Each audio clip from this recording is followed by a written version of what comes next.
महंगाई दिन ब दिन बढ़ती जा रही है। हमारा सूबा जो है ना बड़ा बदहाली का शिकार है। गैस लोड शेडिंग और साथ ही अभी गर्मियों में बिजली लोड शेडिंग है, उसने भी शिद्दत इख्तियार की है। ना कोई रोड बना है, ना यूनिवर्सिटी बनी है, ना कोई बड़ा स्कूल बना है। आज तक कोई ऐसा काम नहीं हुआ जिससे गरीब आवाम को रिलीफ मिल सका।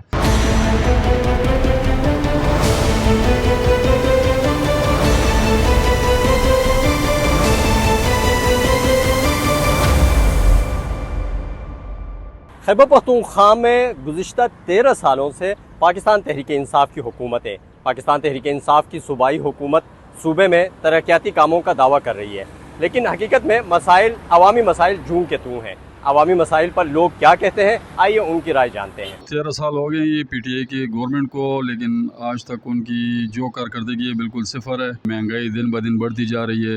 वज़ीर आला साहब को देखे तो आवाम के बजाय जाके इमरान खान के पीछे पड़े हैं, ठीक है, और उन्होंने सूबे को बिल्कुल तबाह बर्बाद कर दिया। सूबे का हाल जो है ना वो अच्छा नहीं है। हमारा सूबा जो है ना बड़ा बदहाली का शिकार है। आटे के मसाइल, गैस, लोड शेडिंग, बिजली जो है ना बहुत बुरा हाल है। खैबर पख्तूनख्वा में पीटीआई की गवर्नमेंट को तकरीबन 13 से 14 साल होने को है, लेकिन जो बुनियादी सहूलियात है उससे हम महरूम है। गैस लोड शेडिंग और साथ ही अभी गर्मियों में बिजली लोड शेडिंग है, उसने भी शिद्दत इख्तियार की है। मेरे ख़्याल में जिस तरह तवज्जो देनी चाहिए हुकूमत को वो तवज्जो सूबे को नहीं दे रहे हैं, और एहतजाज और जुलूसों पर वो टाइम जो है निकाल रहे हैं। तीसरी बार है कि इस सूबे में जो है ये बरसर इक़्तिदार पार्टी है, लेकिन इसके बावजूद कोई तरक्याती काम नहीं है। ना कोई रोड बना है, ना यूनिवर्सिटी बनी है, ना कोई बड़ा स्कूल बना है। वो एक मेट्रो बस बनाया है, पहले उस पर हंसते थे, और अभी जो बनाया है तो इस पर भी 1 अरब और तकरीबन 25 अरब रुपये खर्चा हुआ है, और वो भी जो है नुकसान में जा रहा है। इंतज़ामी कमज़ोरियों की वजह से एक तरफ अमन व अमान की सूरत हाल ख़राब है,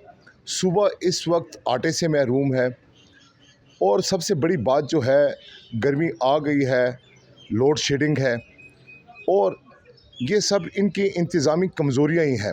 आज तक कोई ऐसा काम नहीं हुआ जिससे गरीब आवाम को रिलीफ मिल सका।